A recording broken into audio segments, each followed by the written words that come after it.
Okay, welcome back to another episode of Sorcery. Let's see, should we leave the mine or take the left fork? Let's just keep going. What do we have to lose? The passageway continues until you reach a large stone-cut door blocking your way forwards. For a mine, this place seems well built up. Perhaps it will serve as a camp if war comes. You try the door. It opens. The room beyond is dirty with soot from the mines, so it could almost be a pit filled with night itself. With crystals in the rock for stars. In the far left, you can just make out another door leading deeper into the mine. But in the middle of the room is a table at which a large, filthy goblin is sitting. He raises his head as you enter and smells the air. Perhaps he is almost blind from being so long underground. "You smell strange, intruder," he challenges. "You are not permitted here." "I choose my own way," you growl. "Do you? Let me help you make that choice." The goblin rises to his feet, and in his hand he holds a large stone club. Let's cast a spell. I think that if we can cast it again, that shield is pretty sweet, because that pretty much lets you win the battle without getting hurt. I don't know how it prevents... Let's see. To cast the shield was... cost 1 gold, but we easily made that back.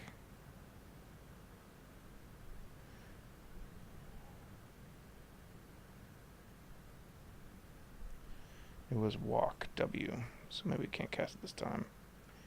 Yep, there's no W. Okay, so let's go through our options again. So we have telepathy. I don't have a skull cap. I could maybe do zap.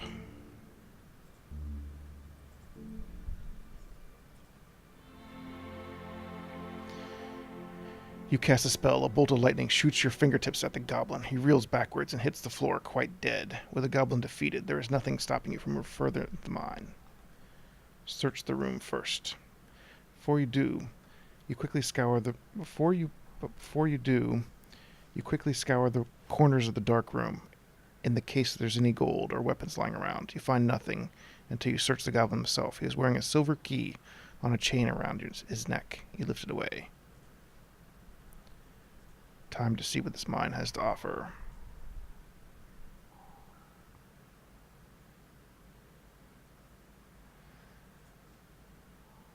You push on into the depths of the mine. Dust falls upon a low ceiling. Your hand moves over the precarious wooden beams that holds the wall from tumbling. Then you stumble, foot catching a support. The support cracks. A piece of rock the size of your head tumbles through the gap in the ceiling, narrowly missing your skull. A rain of stone and dust follows. The ceiling's coming apart. Push on ahead. That's probably a bad idea. You're gripped by an insane idea, racing into the darkness of an unknown mine as the only exit is sealed off behind you. Let's just do it. See what happens. The crashing shaft behind you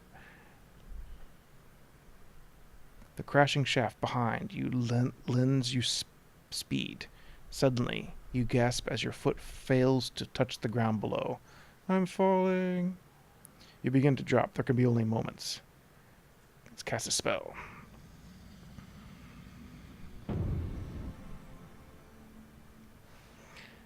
Let's see, there is one about... So it's FAL. Let's see if I can do that one. Float in the air. You cast a spell and your fall is broken instantly. You float gently to the ground below, landing softly on your knees. Okay. You pick yourself up and look around. You're at the base of a deep shaft. It's hard to be sure of how far you've fallen, but the top is lost in darkness. Still, it's not pitch black down here.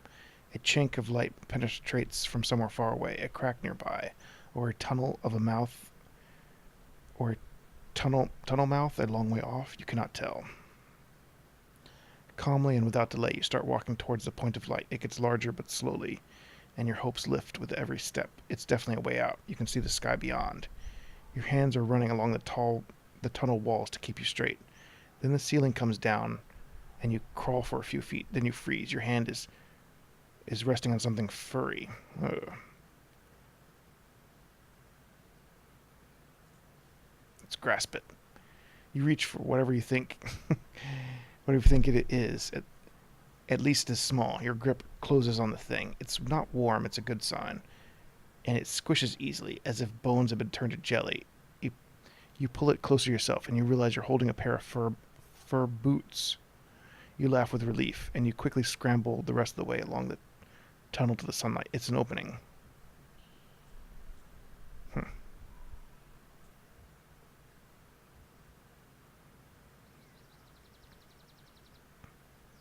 The climb out of the caves takes several hours, but it was worth every moment when you emerge into a cool, fresh air. You've escaped your life.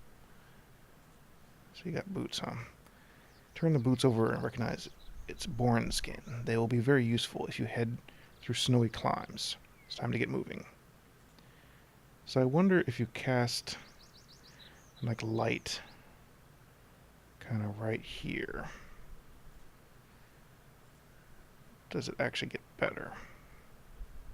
Say I groped through the darkness and then caused a cave in. So I think there's a light spell I could have cast. Let's see.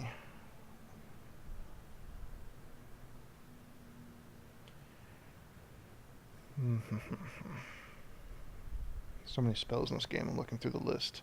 It's called Sun. Great. It's not going to give me an N, is it? I can look at Sus. It's a sense danger.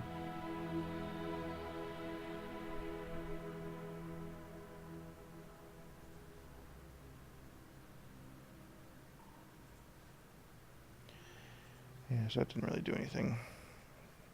And it wouldn't let me cast light, so I don't think there's too much else I could do.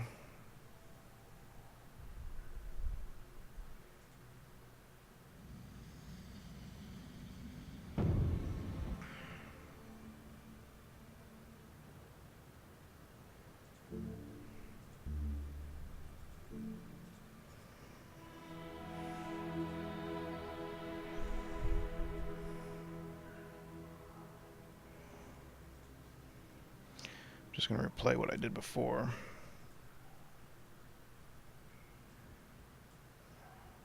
I guess I'm slightly weaker than I was before because I spent a stamina casting the sense danger, but whatever, that's fine. Turn the boots over. Okay, yep, I got that one.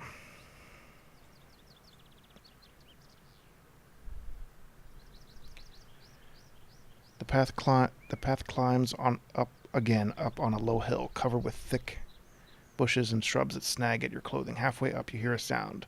Twigs breaking. You freeze as a large creature the size of a bear emerges directly in front of you. It has black and white fur and a long bushy tail that trails out behind. It growls menacingly. Well,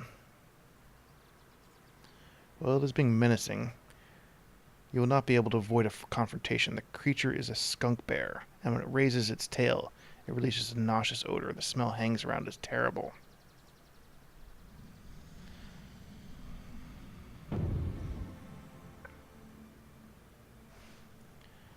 Let's see.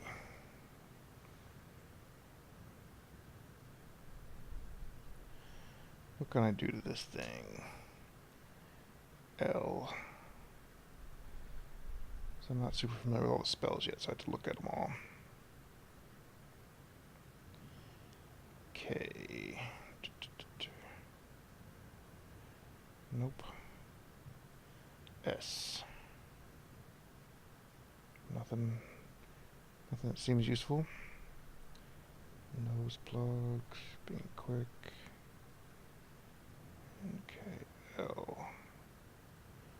I already looked at L. I don't really see there's anything all that obvious.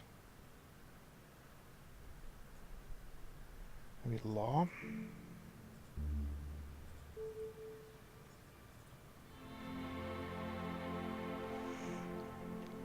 You cast the spell and hold your hands in the air.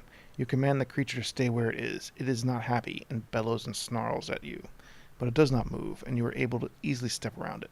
The path leads down through another valley and back up a hill. 2 hours pass. Okay. I really need to rest. Sun now is at its zenith, and everywhere a dusty heat rises from baked earth. You are worn out, almost to the point of physical collapse. You need food and rest, but no more trouble. Today has been too punishing already. You begin to think about where you will stay for the night. Another night sleeping out in the open would best be avoided. Then you see a small village set into the hill.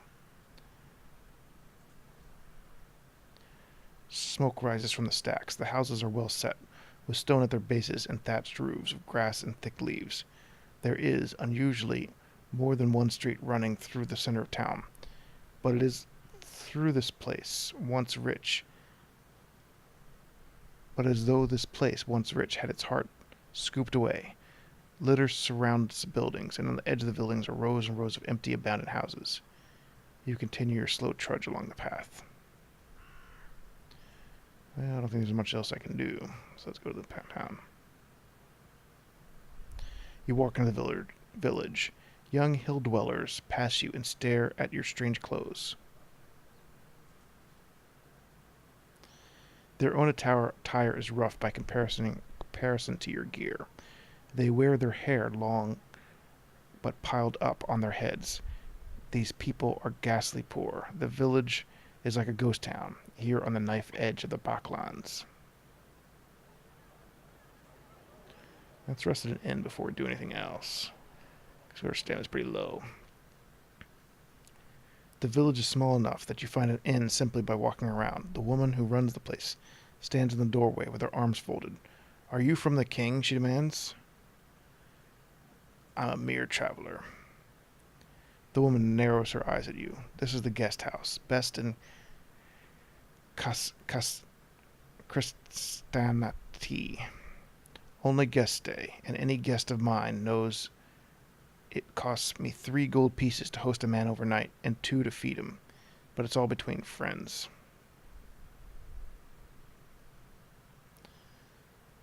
Okay, I guess I'll eat first. Food is just being served. The woman steps aside, and you go inside and sit down. A few minutes later, her husband appears with a steaming pot of skunk bear stew. As you eat, you can't help but remember the terrible smelling beast on the dead on the path, and the thought makes you gag. You wolf it down all the same, and leave your coins on the table. "Do you want a room as well?" "Yeah, sure." Why did I only get 6? The woman shows you upstairs to the room, but there are 3 other guests staying here already, asleep, so you settle quickly. The bed is not clean, but it's comfortable, and after the long day and all its narrow escapes, you are grateful beyond measure for the rest. Your dreams are vivid once again. You are walking endlessly. You are walking endlessly, the hills moving up and down under your feet like a rippling sea. Every step exhausts you, but no step moves you forward. Meanwhile, a tall black creature strides toward you, wreathed in foul-smelling smoke, and in the distance a deep voice is booming with laughter. The long, cruel fingers of one hand are curled around a metal frame of a crown, and with the other he beckons you forward as if into a trap.